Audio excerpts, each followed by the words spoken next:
Hello everyone, I'm Sonu Singh. Today let us learn the MCQs on banking. The topic is Indian banking system. Let's start it. Commercial banks are divided into dash parts. First one is 2, second option is 4, third option is 3 and fourth option is none of the above. Your time starts now.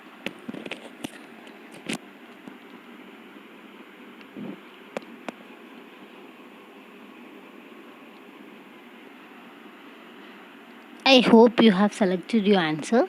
So let's see.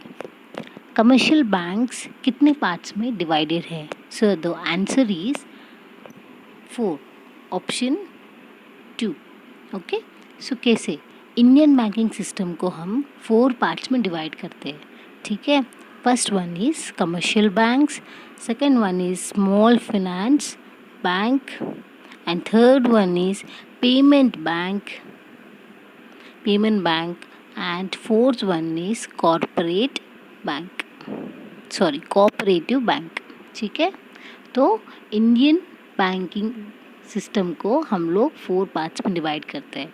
सो इसमें commercial banks को हम लोग 4 parts में divide करते हैं. ठीक है. चलो देखते हैं कौन से 4 parts.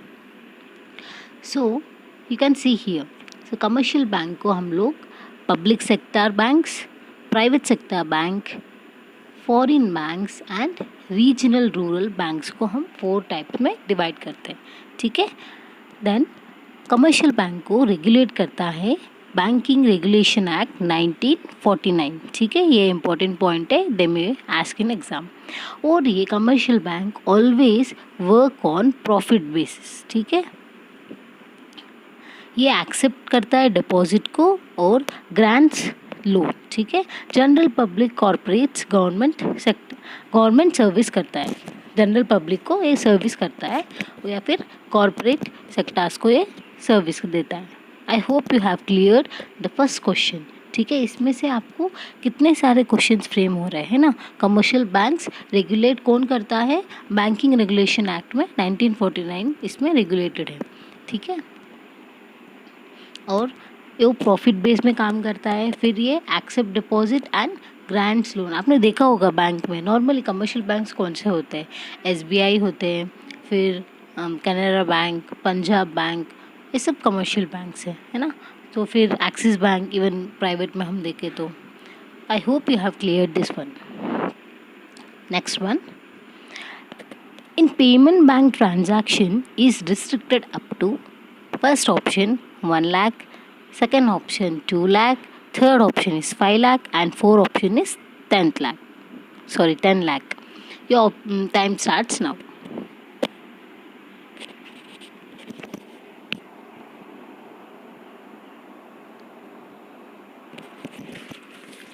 I hope you have selected your answer. So let's see. In payment bank transaction is restricted up to, तो इसका आंसर होगा 1 लाख, है ना. तो पेमेंट बैंक ट्रांजैक्शन क्या होता है? यहाँ पे accept deposit in restricted manner, तो वो 1 लाख पर रिस्ट्रिक्टेड है. ठीक है. For example let's see the examples. कौन से पेमेंट बैंक है अपने इंडिया में? 6 payments bank of India, Airtel payment bank. आपने देखा होगा आजकल टीवी में बहुत ऐड आ रहा है ना. वहाँ पे हम पेमेंट्स कर सकते हैं एयरटेल में थ्रू. फिर Fino, NSDL payments bank, Indian post payments bank और पेटीएम है. फिर जियो पेमेंट्स बैंक, है ना. So these all are 6 types of payment banks in India. Next question is cooperative bank functions on the motive, profit basis, no profit no loss basis, loss basis and neither of the above. Your time starts now.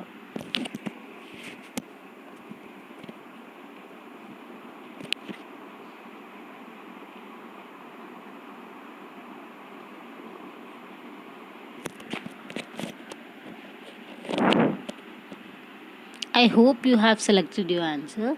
So cooperative bank किस motive में function करता है? So it works on no profit and no loss basis.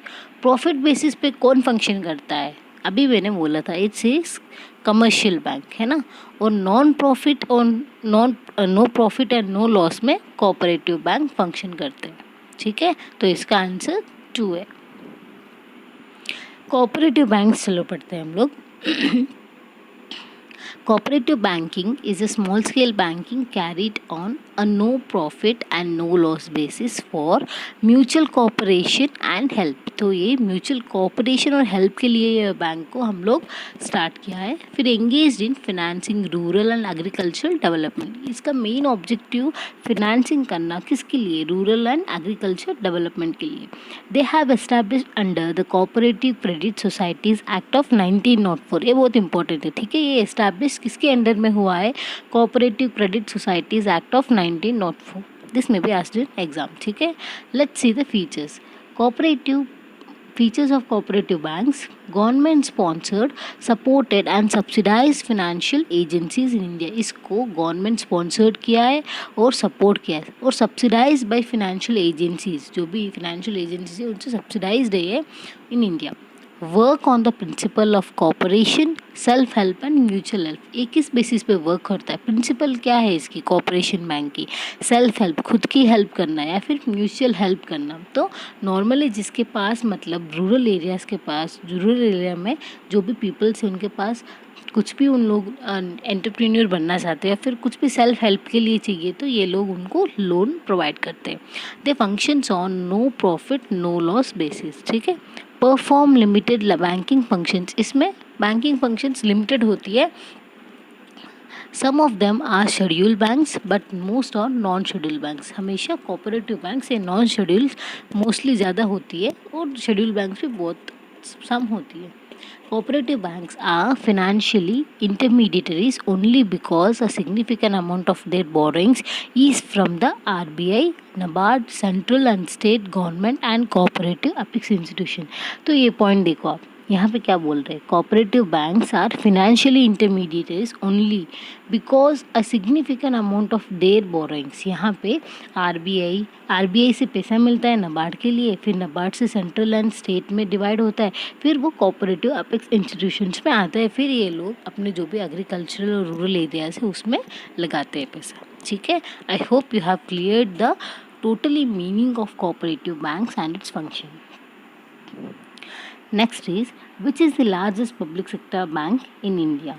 First option is Canara Bank, second option is Punjab Bank, third option is SBI Bank and fourth option is both 1 and 3. Your time starts now.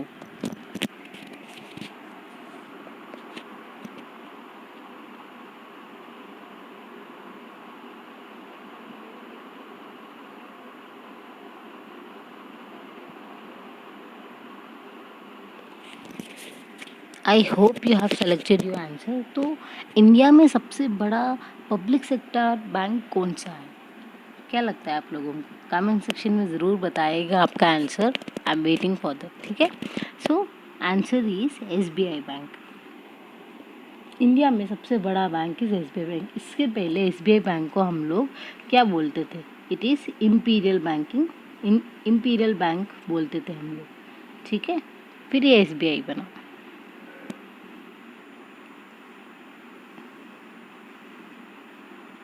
Next question is, UTI Bank established in dash year. First option is 1965, second option is 1993, third option is 1975 and fourth option is 1889.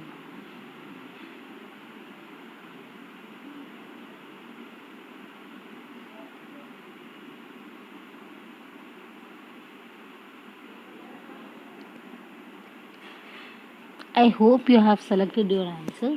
So UTI bank किस में establish हुआ, किस year में, ठीक है। So answer क्या होगा? UTI bank. पहले UTI बैंक को बोलते क्या, आप कौन सा बैंक हो गया है? तो ये भी आप कमेंट सेक्शन में ज़रूर बताना। सो अभी UTI बैंक को हम लोग एक्सिस बैंक बोलते हैं, ठीक है। पहले इसका नाम UTI था, अभी ये एक्सिस बैंक हो गया। तो इन 1993 UTI bank was established. Next, schedule bank comes under dash schedule of dash act. तो शेड्यूल बैंक्स जो भी है वो कौन से शेड्यूल में आते हैं और किसके अंडर कौन से एक्ट में आते हैं? First option is second schedule banking act 1949, second schedule RBI act 1934, both 1 and 2 and none of the above.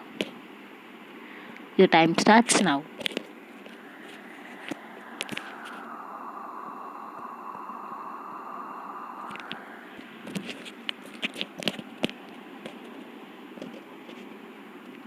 I hope you have selected your answer. So let's see. Scheduled banks comes under second schedule, ये हमेशा second schedule में आते हैं और ये RBI act 1934 के act में involve होता है, ठीक है। इसका आंसर 2 है। So I hope you have learn from 6 MCQ some topics you have learned which is most important for exam and basic points also about banking, Indian banking system, ठीक है। So keep learning. Thank you everyone and do subscribe my channel. If you like the video, hit the like button. कल मिलते हैं. Thank you.